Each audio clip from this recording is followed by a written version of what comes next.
Hi, I'm Rolf Gesen, and I'll be leading Vespers today. As I prepared for tonight, I remembered how nervous I got when I led Vespers when I was on staff.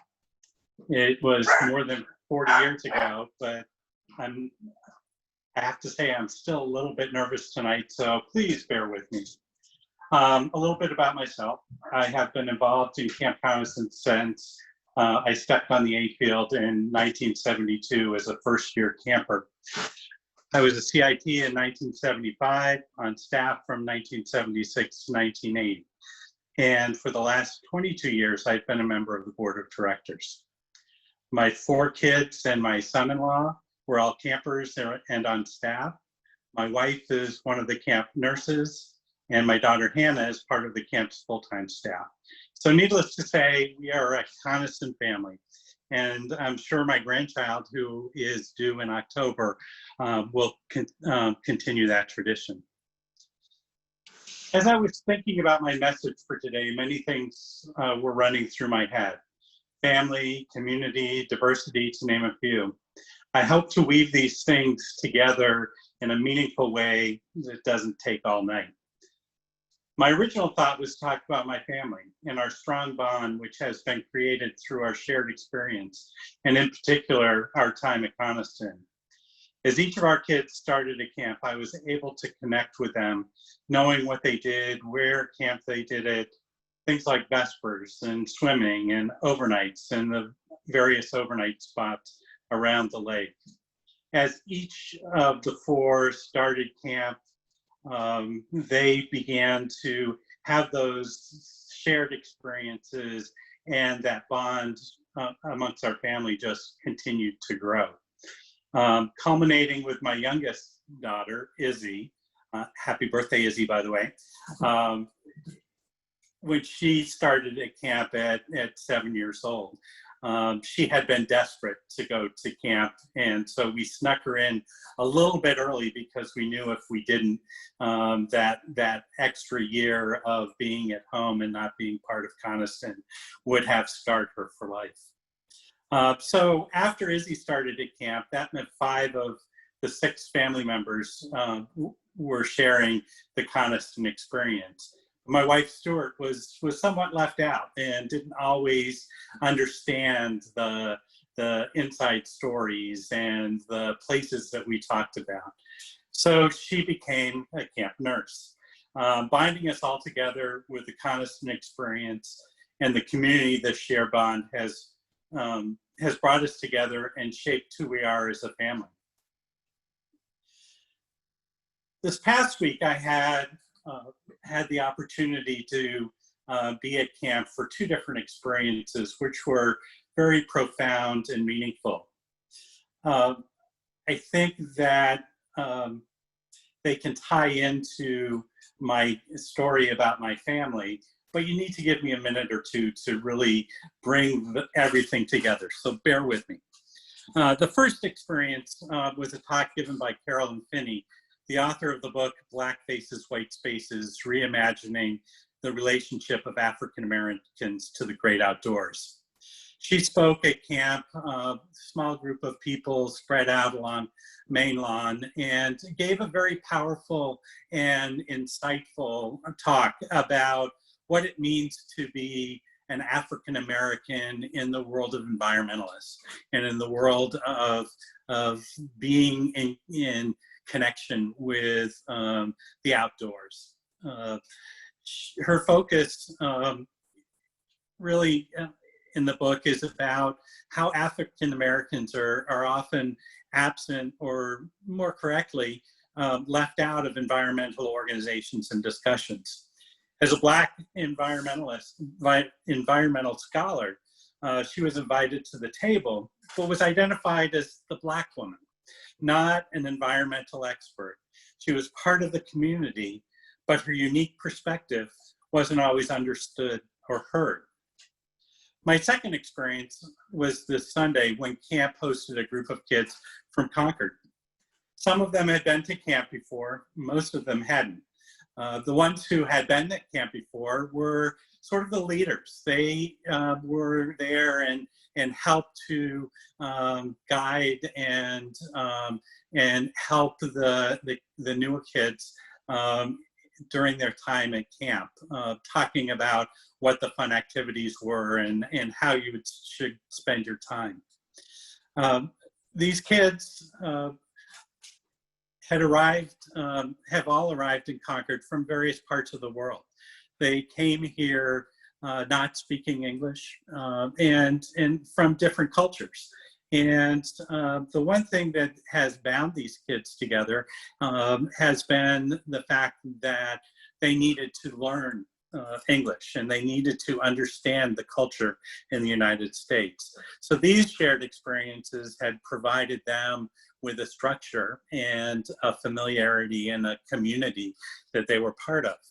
And what really struck me on Sunday was how close and how supportive and how much fun these kids had together at camp.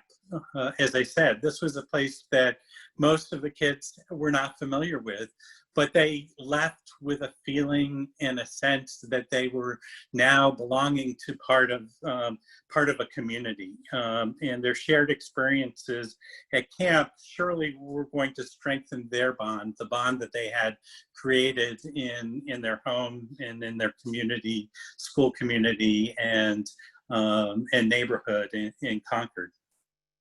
So now I hope I can tie all these things together. Each of these stories is about how shared experiences and interests creates a bond.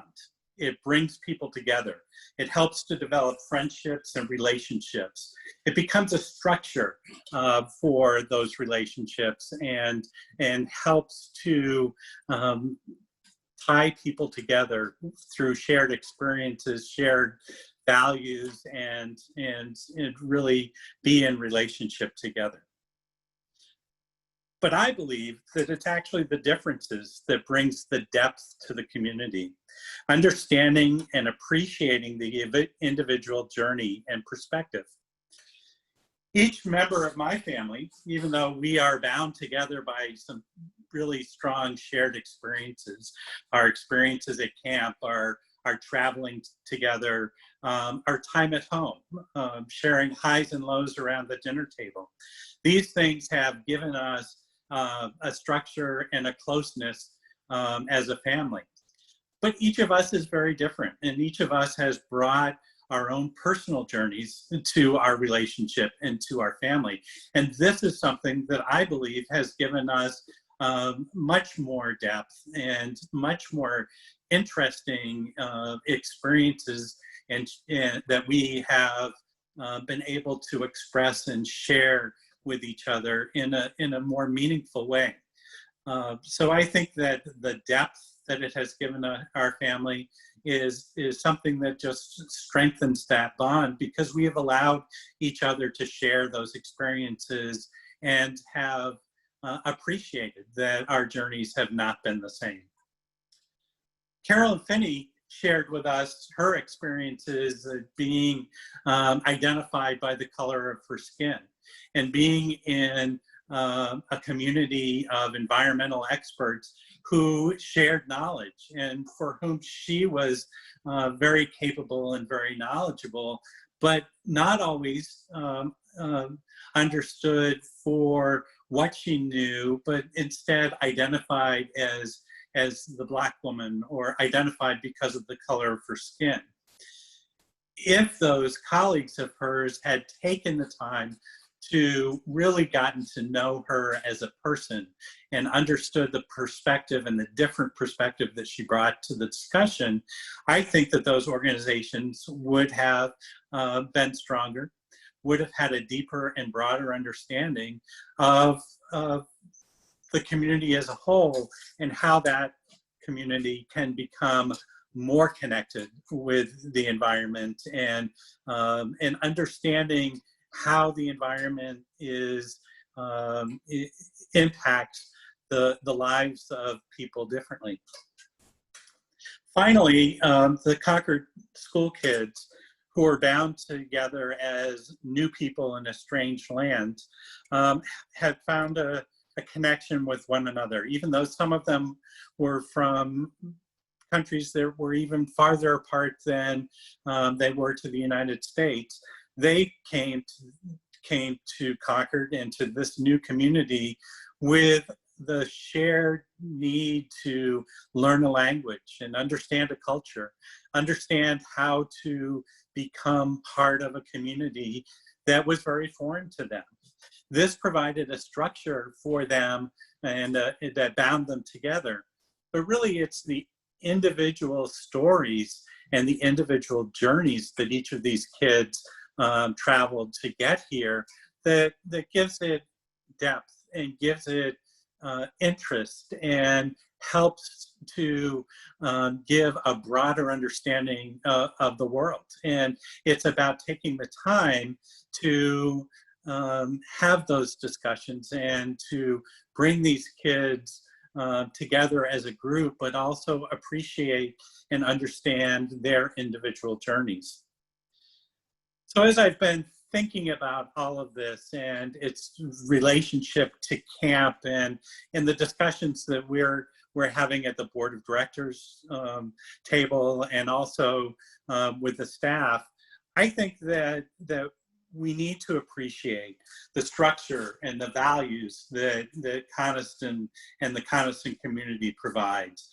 But I think that it is the differences in understanding and appreciating the differences that the diversity of the people that come to camp that really makes it beautiful. And I think that we need to embrace the stories of every person who comes into the Coniston community, knowing that we aren't all the same. Even if we look the same, we're not the same. We've had different journeys, and it is those journeys and those differences that really provide that diversity to our community. And I think we will be stronger if we embrace each other's individual journeys.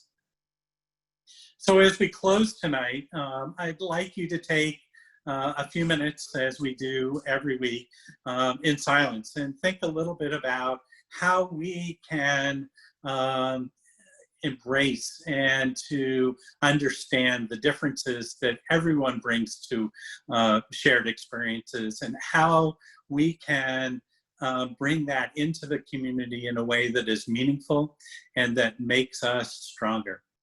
So let's take a few minutes and be in thought.